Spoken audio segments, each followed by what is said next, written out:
morning, good afternoon, and good evening from wherever you're tuning into this channel across the world. Welcome to Verdict TV and thank you for tuning into this channel. Kindly listen to the hand. The news headline: Bad news for Tinubu. Cøürt receives powerful order against his victory.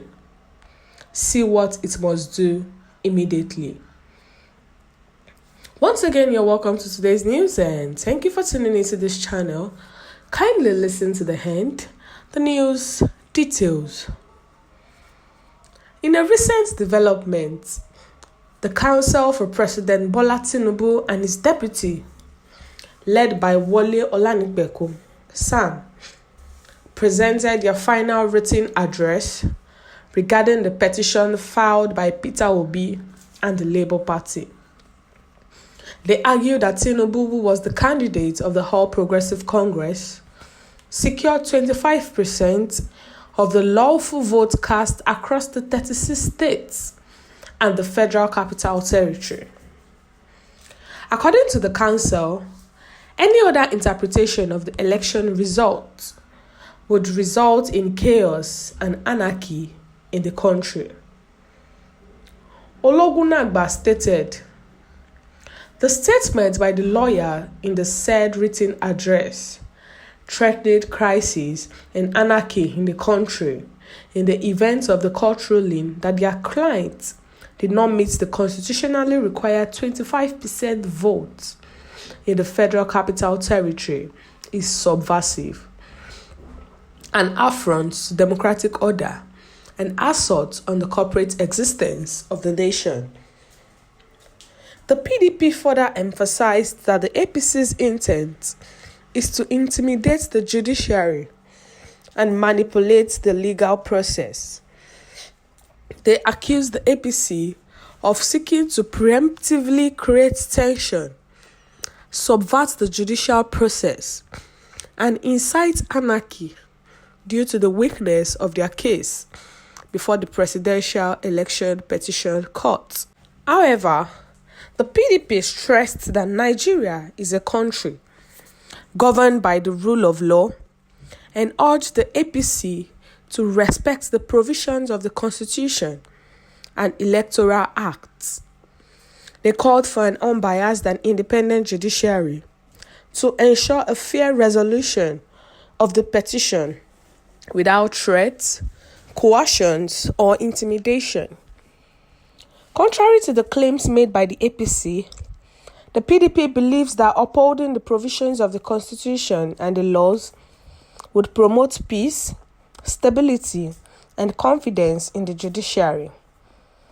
They called on Nigerians to remain calm, vigilant, and hopeful in the ability of the judiciary to administer justice effectively.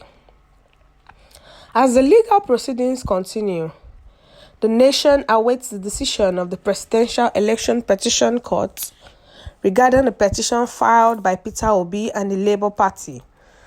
The outcome of the case will undoubtedly have significant implications for the political landscape and the future of Nigeria's democracy.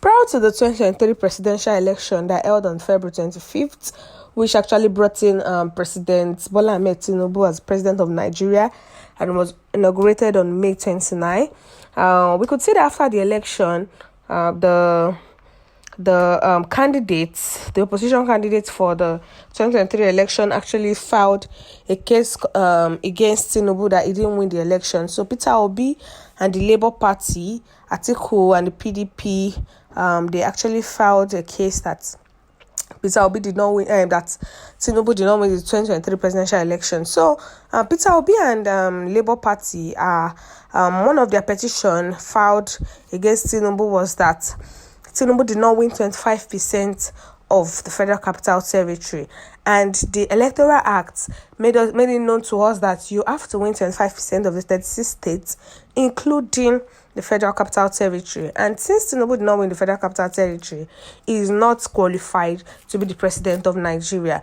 But The council for President Bola Tinubu and Shetima, led by Wale Olanipekun, has actually presented a written address after this petition that is still going on in the presidential election petition court, and they've said that they actually argue that Tinubu won the 36 states in Nigeria, and he also won the Federal Capital Territory, which that is a lie. Tinubu did not have 25% votes in the Federal Capital Territory. And so they are now telling us that the lawyers for Tinubu are now telling us that any interpretation that anybody might give it, that they're not concerned about it, that any other interpretation that is against these ones that they have said that Tinubu won the election, that is going to result into chaos and anarchy. So why would they make such statements? Because you didn't win the election. Is it by force? If you didn't win an election, if the court says you don't win, leave. Maybe you come back next time. But because Tinubu is so hungry for power, and he just wants to lead at any cost. He's now telling us that there's going to be anarchy in the country because you did not win election, or what? There's going to be anarchy because of one person. Why? So is that how a leader is supposed to behave? So what's your view concerning this news? Can you share your view in the comment section? And don't forget to like and share, and also click on the subscribe button to subscribe and the bell for more updates. We've come to the end of today's news. Thank you for listening to the end.